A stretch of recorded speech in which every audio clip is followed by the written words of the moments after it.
Madame, Monsieur, bonjour et soyez les bienvenus. En Côte d'Ivoire, la cérémonie des obsèques du 40e jour de l'ancien Premier ministre Ahmed Bakayoko. Des prières ont été dites hier sur la place publique de Séguéla, dans le centre-ouest du pays, en présence d'une forte délégation gouvernementale conduite par le chef du gouvernement, Patrick Hachi. Le coronavirus et le VIH-Sida portent un coup aux acteurs du secteur informel. En effet, selon une enquête du Bureau international du travail, cette cible est confrontée à plusieurs problèmes, notamment les pertes d'emploi et autres difficultés à se prendre en charge sur le plan sanitaire. Cette étude menée par le BIT a fait des recommandations afin d'améliorer la situation sanitaire dans le secteur informel. Béoumi, dans la région centre du pays, à sa toute première radio communautaire. Ce média a été inauguré récemment par le ministre des Ressources animales et halieutiques, Sidi Touré.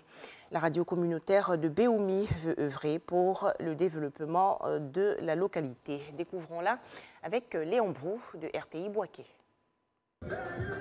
À partir de cette coupure de ruban par le ministre des Ressources animales et halieutiques, émet de Béoumi la radio communautaire Bandama FM via la fréquence 101.1. Bonjour à vous donc. Ce grand jour d'inauguration de cette station de radio naît de la volonté du gouvernement de Côte d'Ivoire.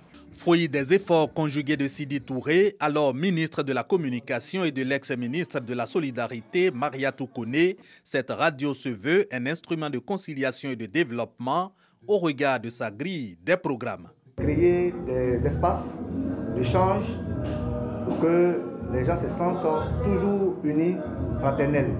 L'équipement de la radio communautaire Bandama FM, un don de PNUD pour accompagner la prévention des crises à Béoumi.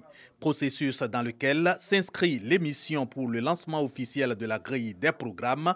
À cette émission, les autorités saluent l'avènement de cet outil de communication. Je suis agréablement impressionné par le dispositif institutionnel de gestion qui a été mis en place.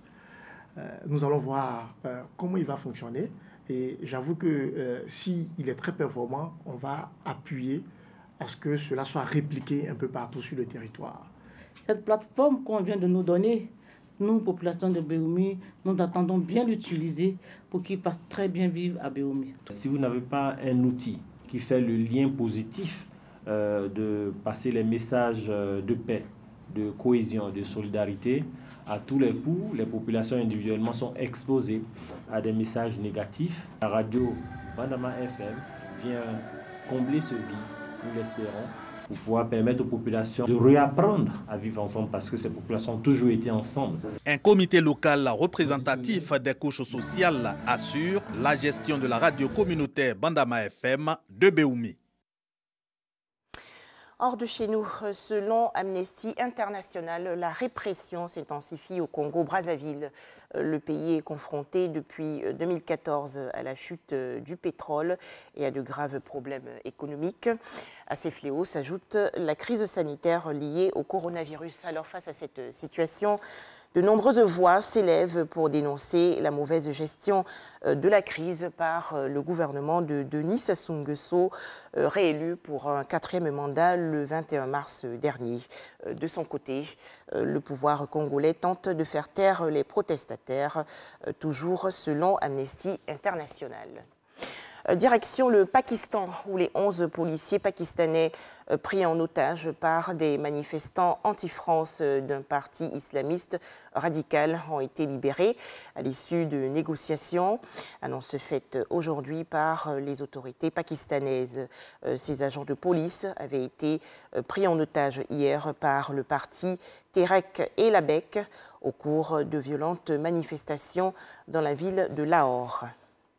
En fait, cette dernière information, l'Iran accueille favorablement toute discussion avec l'Arabie Saoudite sans confirmer ni démentir les informations du Financial Times selon lesquelles des responsables iraniens et saoudiens se sont rencontrés en Irak. Annonce faite par le porte-parole iranien des affaires étrangères.